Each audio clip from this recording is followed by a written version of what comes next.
नमस्कार साथियों, वंदे मातरम।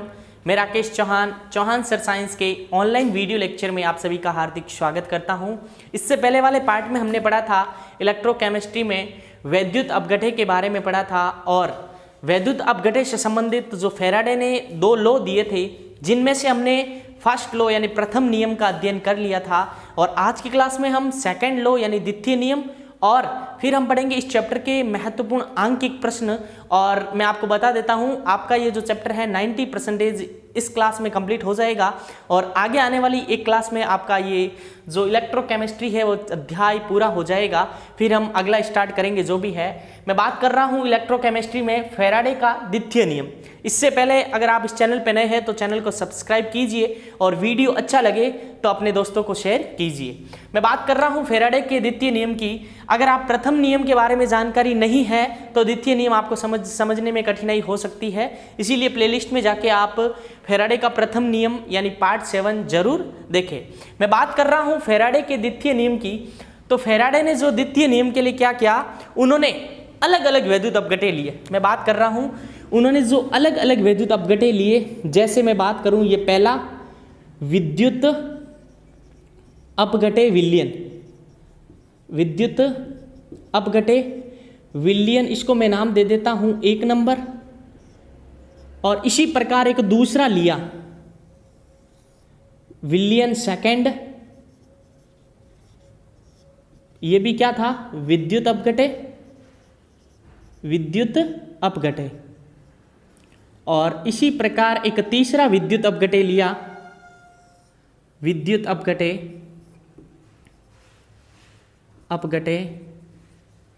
विलयन थर्ड। अगर ये आपको स्ट्रक्चर के माध्यम से समझ में आ गया तो आप आसानी से लैंग्वेज को लिख पाओगे।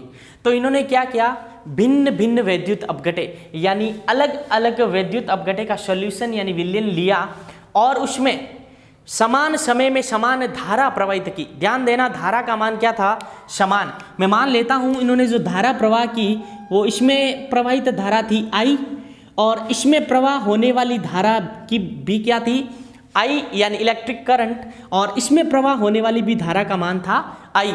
यानी अगर देखा जाए तो इन तीनों सॉल्यूशन यानी तीनों विलयन में धारा का मान क्या है, समान। और जो विलयन है वे सब क्या है, अलग अलग है। और लगने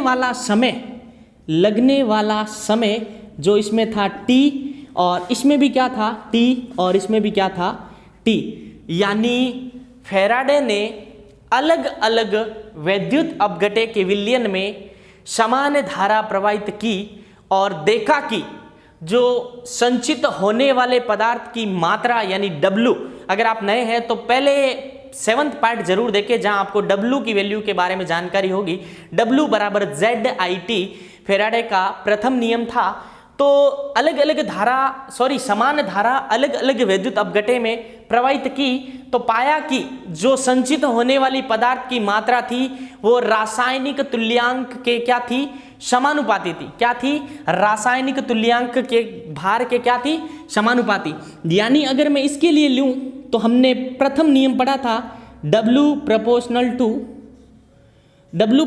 टू वहां पे था Q, तो ZIT आया था। लेकिन जो संचित होने वाली पदार्थ की मात्रा थी वो रासायनिक तुल्यांक यानी Z के क्या है, होती है समानुपाती। अगर मैं पहले के लिए लूं तो पहले के लिए क्या आ जाएगा बच्चों, W1 और Z1 आ जाएगा। और इसी प्रकार इसके लिए क्या हो जाएगा, W2 प्रोपोर्शनल टू Z2 और इसी प्रकार W3 तीसरे वाले के लिए आ जाएगा प्रोपोर्शनल टू Z3। यानी जो इसमें प्रवाहित होने वाली धारा रासायनिक तुल्यांक के भार के क्या होती है, समानुपाती होती। क्या होती है, समानुपाती। पदार्थ की मात्रा किसके समानुपाती होती है, रासायनिक तुल्यांक भार के समानुपाती होती है। और पिछले लेक्चर में हमने इसकी परिभाषा पढ़ी थी। तो मैं बात करूं इसमें, पिछले लेक्चर में हमने पढ़ा था W बराबर ZIT, पढ़ा था ZIT। तो इसी प्रकार इसमें क्या हो जाएगा, W1 बराबर Z1IT। क्यों ये I1 क्यों नहीं आया और T1 क्यों नहीं आया, यही है इसका मेन नियम कि समान धारा समान समय तक विद्युत अपघटे का विलयन है जो सब अलग अलग है लेकिन समान धारा समान समय तक प्रवाहित की, तो पाया कि जो इलेक्ट्रोड पर संचित होने वाले पदार्थ की मात्रा W उसके समानुपाती होती है रासायनिक तुल्यांक भार के। यही है फैराडे का द्वितीय नियम। तो इसी प्रकार आप निकाल सकते हो W2 is equal to Z2IT। इसी प्रकार W3 is equal to Z3IT। अगर मैं इसको नाम दे दूं equation first, equation second and equation third.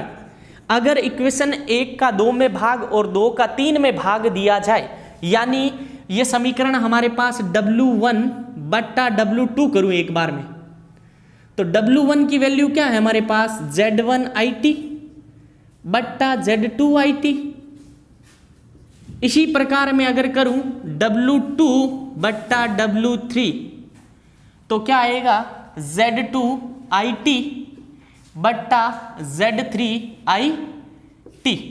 इस IT से ये IT चला जाएगा और इस IT से ये IT चला जाएगा, तो लास्ट में जो अनुपात बचेगा W1 बट्टा W2 किसके बराबर होगा Z1 बट्टा Z2। इसी प्रकार आप लिख सकते हो W2 बट्टा W3 किसके इक्वल होएगा Z2 बट्टा Z3। तो यहाँ पे ये है गणितीय रूप फैराडे का द्वितीय नियम का। अब इसकी लैंग्वेज कैसे लिखनी है, अगर ये आपको समझ में आ गया तो आप लैंग्वेज को आसानी से लिख पाओगे। मैं बात करूं लैंग्वेज की, यहां से मैं इसको हटा रहा हूं, तो लैंग्वेज कैसे लिखनी ध्यान देना। इस नियम के अनुसार, साथ साथ समझना भी है वापस, इस नियम के अनुसार यानी इस नियमानुसार फैराडे ने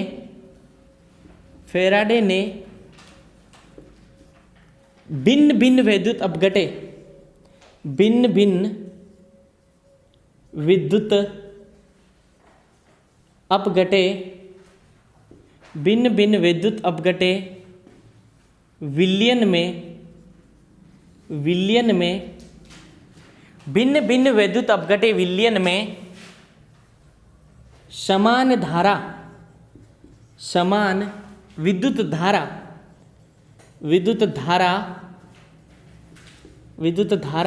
प्रवाहित करने पर इलेक्ट्रोड पर जमा होने वाले पदार्थ की मात्रा, इलेक्ट्रोड पर संचित होने वाले, इलेक्ट्रोड पर संचित होने वाले पदार्थ की मात्रा, पदार्थ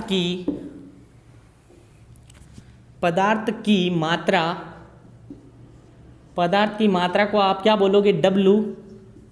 पदार्थ की मात्रा रासायनिक, इसकी डेफिनेशन आप पिछले वीडियो में जरूर जाके देखें। रासायनिक तुल्यांक भार, रासायनिक तुल्यांक की भार के समानुपाती, भार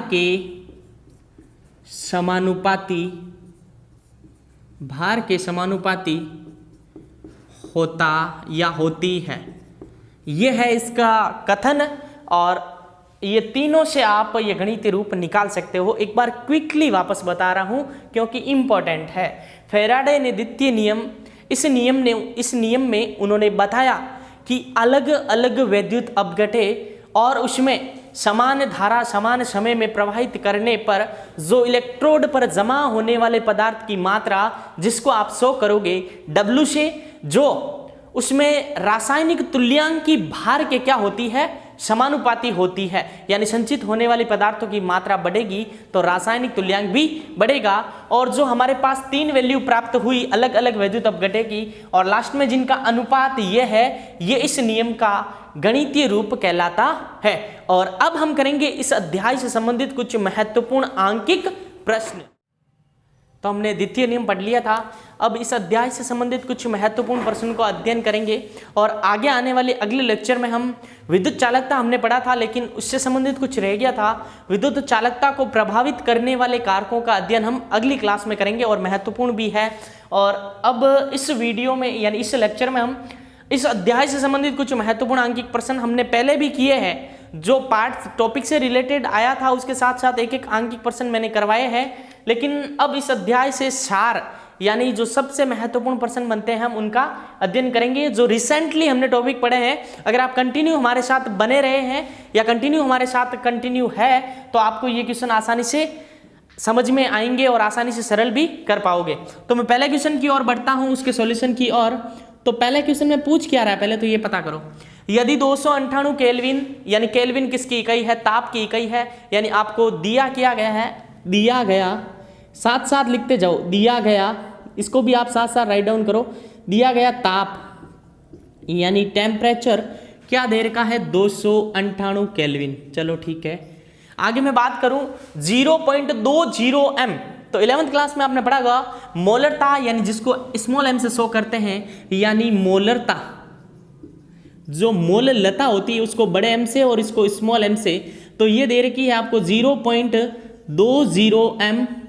सॉल्यूशन है केसीएल विलियन की चालकता, और चालकता आपको क्या दे रखी है, चालकता आपको गिवन है, चालकता आपको क्या है, गिवन है 0. यानी जिसे आप किससे व्यक्त करते हो, के से, 0.0248 एस सेंटीमीटर इनवर्स। ये आपको राशियां गिवन है। और पूछा क्या गया है बच्चों, मोलर चालकता ज्ञात कीजिए। तो एक स्पेशली आपको एक क्लास में मैंने बताया था मोलर चालकता के बारे में, और यह भी बताया था अनंत मोलर चालकता क्या होती है। तो मैं बात करूं मोलर चालकता की, तो उसका फॉर्मूला मैंने ये लिखवाया था, लैम्डा m होता है वो k इंटू वी। ये संबंध तो हमने निकाला था, याद है, तो ये संबंध हमने निकाला था। इस संबंध में यहां पे हमारे पास k की वैल्यू गिवन है, लेकिन मोलरता दे रखी है। अगर आयतन में चेंज करते हैं तो 11th क्लास का यह कंसेप्ट लगेगा, k इंटू 1000 बट्टा मोलरता, क्या होगा, v के स्थान पे 1000 बट्टा मोलरता। तो एक संबंध आपको यह भी याद रखना है मोलरता और विद्युत चालकता में, मोलरता और विद्युत चालकता में। अब इस समीकरण 1 में ध्यान देना, समीकरण 1 में आप वैल्यू रख सकते हो, k की वैल्यू रख सकते हो और मोलरता की वैल्यू रख सकते हो, और लैम्डा m यानी मोलर चालकता को आप फाइंड आउट कर सकते हो। तो मैं बात करूं, वैल्यू रख रहा हूं, लैम्डा m अपने स्थान पे पड़ा है, बराबर k की वैल्यू कितनी है बच्चों, ये रही, तो 0.0248 इंटू 1000 का 1000 पड़ा रहने दो, अपॉन में मोलरता कितनी दे रखी है, मोलरता 0.20। अब इसको सॉल्यूशन करना है, लैम्डा m अपने स्थान पे पड़ा है, यहां से बच्चों ध्यान देना, ये पॉइंट हटेगा तो 1 2 3 4 जीरो लगेंगे, यानी 248 बट्टा कितने जीरो लगेंगे, 1 2 3 और 4 जीरो, इंटू, और ऊपर 1000 अपने स्थान पे पड़ा है, बटा ये पड़ा है 20, यानी यहां से जब पॉइंट हटेगा तो ऊपर लगेगा 2 जीरो। तो 3 और 2 कितने जीरो हो गए, 5, और 3 4 और 1 5, इन 5 जीरो से ये ऊपर वाले 5 जीरो कट जाएंगे, यानी हमारे पास फाइनली वैल्यू बचेगी 248 बटा 2। इसको आप सरल कर सकते हो, लैम्डा m 1 2 4, ये फाइनली क्या आ जाएगा इसका answer, S centimetre square mole inverse. ये आपको याद रखनी है। जो लैम्डा m की यानी मोलर चालकता की वैल्यू कितनी आई हमारे पास, 124। अब मैं करता हूं दूसरा क्वेश्चन। पहला क्वेश्चन इजी था, आपको अगर फॉर्मूले याद हैं और आप कंटिन्यू अगर हमारी क्लास के साथ जुड़े हैं तो थ्योरी याद है तो आप आसानी से आंकिक प्रश्न को सरल कर पाओगे। जिसको थ्योरी बेस समझ में आ गया वो आंकिक प्रश्न को आसानी से सरल कर सकता है। जो आगे वाला क्वेश्चन है वो भी इंपॉर्टेंट क्वेश्चन में काउंट होता है। लैम्डा एम नॉट की वैल्यू, लैम्डा एम नॉट क्या होता है मैंने आपको बताया था, अनंत मोलर चालकता। यदि मोलर चालकता की वैल्यू अधिकतम कर दी जाए तो जो चालकता प्राप्त होती है अनंत मोलर चालकता। हमने 2 ग्राफ भी प्राप्त किए थे। ज्ञात करना है, दूसरा क्वेश्चन की ओर बढ़ रहा हूं, ज्ञात करना लैम्डा अनंत एम नॉट, इसे कहते हैं अनंत मोलर चालकता। अनंत मोलर चालकता क्या कहते हैं? अनंत मोलर चालकता। और उसकी गणना कीजिए जब आपको CaCl2 कैल्शियम क्लोराइड आपको दे रखा है और उसके लिए वैल्यू कितनी दे रखी है, लैम्डा एम अनंत यानी धनात्मक की वैल्यू दे रखी है आपके पास। लैम्डा धनात्मक Ca+2 की वैल्यू दे रखी है 119 S centimetre square mole inverse. और इसी प्रकार आपको दे रखी है लैम्डा अनंत Cl माइनस की वैल्यू, लैम्डा अनंत Cl माइनस बराबर आपको दे रखी है 76.3 S centimetre square mole inverse. ये 2 वैल्यू आपको गिवन है और पूछा गया है बच्चों, लैम्डा एम अनंत की वैल्यू पूछी गई है। तो ध्यान देना, हमने कोलराउस का नियम पढ़ा था। कोलराउस का नियम यह है, अनंत मोलर चालकताओं का मान भिन्न भिन्न आयन यानी धनायन और ऋणायन के कुल मात्राओं के योग के हमेशा क्या होता है, तुल्य होता है। यानी उसमें कितने धनायन भाग ले रहे हैं उनकी अनंत मोलर चालकता और कितने ऋणायन भाग ले रहे हैं उनकी अनंत मोलर चालकता।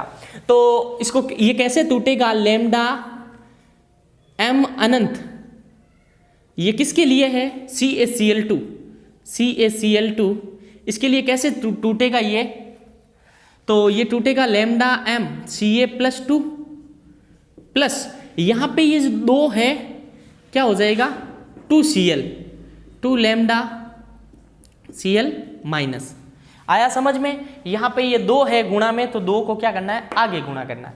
अब मैं बात करूँ, आपके पास इन सब की वैल्यू गिवन है, इसकी वैल्यू हमारे पास है 119 प्लस 2 इंटू आगे है 763 और इन दोनों में से कॉमन राशि हमने ले ली S centimetre square mole inverse. अब आप इनको आसानी से सरल कर सकते हो। जब भी सरल करोगे जो आंसर आएगा 271.6 S सेंटीमीटर स्क्वायर और मोल इनवर्स। तो बढ़ता हूं अगले तीसरे क्वेश्चन। तीसरा क्वेश्चन और महत्वपूर्ण क्वेश्चन में से ये काउंट होता है क्योंकि ये आंकिक प्रश्न है जो कोलराउस के नियम पर आधारित है। अगर आपने पार्ट 6 कोलराउस का नियम है उसमें, वहाँ आप जाके कोलराउस के नियम के बारे में संपूर्ण जानकारी देखते हो यानी संपूर्ण जानकारी है आपके पास, तो यह क्वेश्चन बेहद आसान होगा आपके लिए। तो मैं बात करूं, ये मैंने एक एग्जाम्पल के माध्यम से आपको कोलराउस का नियम समझाया था। मैंने वहाँ पे लिया था NaCl, HCl और CH3COON और यहाँ पे ये जो दुर्बल वैद्युत अपघटे हैं, तो हमने एक पार्ट में पढ़ा था दुर्बल वैद्युत अपघटे के लिए जो है बहिर्लेखन प्राप्त नहीं हुआ, इसीलिए कोलराउस ने अपना नियम दिया और दुर्बल वैद्युत अपघटे के लिए जो बहिर्लेखन प्राप्त करने के लिए यानी उनका वैद्युत अपघटे प्राप्त करने के लिए कोलराउस का नियम दिया। तो कोलराउस के नियम के अनुसार इस क्वेश्चन को हम सरल करेंगे। सॉल्यूशन की ओर बढ़ता हूं, तो आपको क्या क्या गिवन है, लैम्डा एम गिवन है आपके पास, वो भी अनंत यानी अनंत मोलर चालकता आपको दे रखी है। किसकी दे रखी है, सबकी लिख दो एक बार तो क्रमशः है, यानी जो पहले है NaCl की है 126.4 और इसी प्रकार लैम्डा एम अनंत की वैल्यू आपके पास गिवन है HCl यानी हाइड्रोक्लोरिक एसिड की है जो है 425.9 और लास्ट में गिवन है सोडियम एसीटेट, लैम्डा एम अनंत वैल्यू है CH3COONA, सोडियम एसीटेट की गिवन है 91.05। ये 3 है जो, अगर आप कोलराउस के नियम के बारे में जानकारी है, ये जो 3 है जो प्रबल वैद्युत अपघटे है, 3 प्रबल वैद्युत अपघटे की सहायता से हम दुर्बल वैद्युत अपघटे के लिए लैम्डा एम की वैल्यू निकाल सकते हैं। तो यहाँ पे जो ये है हमें फाइंड आउट करना है, लैम्डा एम CH3COOH ये हमें फाइंड आउट करना है। तो हमने इन तीनों के माध्यम से एक डेरिवेशन निकाला था, याद आया कुछ? इसी क्वेश्चन का ये सॉल्यूशन है। तो हमने एक डेरिवेशन निकाला था। अगर हमें निकालना है लैम्डा m अनंत CH3COONA, तो हमारे पास H, तो हमारे पास इसके बराबर में जो वैल्यू आई थी, क्या आई थी? ध्यान देना बच्चों, जो लैम्डा m अनंत HCl आया था वहां पे, प्लस लैम्डा m अनंत वहां पे आया था CH3COONA, लेकिन माइनस किसको किया था? NaCl को। किसको माइनस किया था? ध्यान देना लास्ट में, लैम्डा m अनंत NaCl। अब तीनों की वैल्यू हमारे पास गिवन है और इसकी वैल्यू बराबर में है, यानी तीनों की वैल्यू रखेंगे तो ये वाली वैल्यू क्या हो जाएगी? Find out. तो तीनों की वैल्यू मैं रख रहा हूं। HCl की वैल्यू हमारे पास है 425.9 प्लस लैम्डा m अनंत की वैल्यू है 91.05 माइनस लैम्डा NaCl की वैल्यू कितनी है? 126.4। तो ये 425 और 91 लगभग 516 पॉइंट समथिंग 9, 126.4। यहाँ से ये घटाओगे तो 9 में से 4 गए यानी 5, 6 में से 6 गए यानी 0, और 11 में से 2 गए 9, और 4 में से 1 गया 3। तो ये वैल्यू आ जाएगी लैम्डा m अनंत CH3COOH एसिटिक एसिड की अनंत मोलर चालकता। यानी इस आंकिक प्रश्न से जो कोलराउस का नियम भी है उसको भी आप व्युत्पन्न कर सकते हो। तो हमने कोलराउस के नियम में 3 प्रबल वैद्युत अपघट्य को लिया था और 1 दुर्बल वैद्युत अपघट्य के लिए लैम्डा m अनंत की वैल्यू को फाइंड आउट किया था। तो आज की क्लास में हमने कुछ महत्वपूर्ण आंकिक प्रश्नों का अध्ययन किया। अगर आप इस चैनल पे यानी चौहान सर साइंस के ऑनलाइन वीडियो लेक्चर पे नए हैं तो प्लीज चैनल को सब्सक्राइब कीजिए और अपने उन दोस्तों तक वीडियो को पहुंचाइए जो लॉकडाउन में पढ़ाई